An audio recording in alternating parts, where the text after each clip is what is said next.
রজমকৃত শয়তানের কবল থেকে আল্লাহ তাআলার কাছে আশ্রয় চাচ্ছি।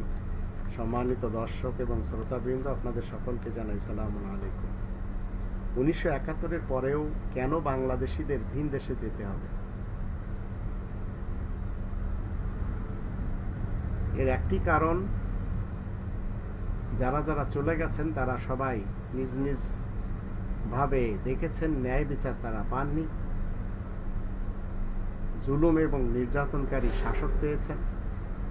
তাই নিজ দেশে নিরাপদ না থাকার কারণে এই নিরাপদে থাকতে চান বিধায় ভিন দেশে চলে গেছেন। 71-এর পর থেকে আজ 2018 সাল, প্রতিনিয়তে চলে যাচ্ছেন এই দেশ ছেড়ে অনেকে। তাদের কাছে স্বাধীন দেশের চেয়ে ন্যায় বিচার বেশি প্রাধান্য, নিরাপত্তা বেশি প্রাধান্য। এনারা কেউ গুম, খুন, হত্যার রাজনীতি পছন্দ করেন না, তাই নিজ দেশ ছেড়ে চলে যাচ্ছে। বাংলাদেশি সেবা পার্টি 16 নম্বর সূরা আন-নাহল এর 90 নম্বর আয়াতের দৃষ্টিতে এই দেশে কল্যাণময় জীবন ব্যবস্থা কায়েম করতে চায়। যখন এই একটি আয়াতের উপরে আমল হবে, তখন এই দেশকে পৃথিবীর মানুষেরা বলবে স্বর্গরাজ্য। এমনকি এই দেশে আছে সুন্দর বন, 2017-তে সেটিও শেষ করা হচ্ছে, মুছে দেওয়া হচ্ছে সুন্দর নামটি, ডিলিট হয়ে যাবে শীঘ্রই সুন্দর নামটি। পৃথিবীর ইতিহাসে কোনো আরেকটি বনের নামের সাথে সুন্দর নেই। এদেশে রয়েছে সমুদ্র সৈকত, নেই নিরাপত্তা।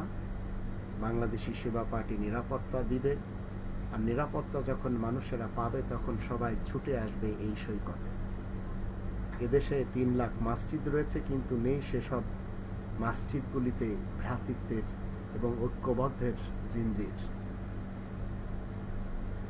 3 লক্ষ মসজিদের 3 লক্ষ ইমামের 3 লক্ষ মতবাদ মানে না তারা 3 নম্বর সূরা আল ইমরানের 103 নম্বর আয়াত। এই জাতি যখন আরবে যায়, ইউরোপে যায় স্বস্তির জন্য, অর্থনৈতিক স্বাবলম্বী হওয়ার জন্য, সেখানে কাগজ পায় না। কাগজ না পাওয়ার কারণে যে কত কষ্ট পোহাতে হয় আমি আমার জীবনে দেখেছি।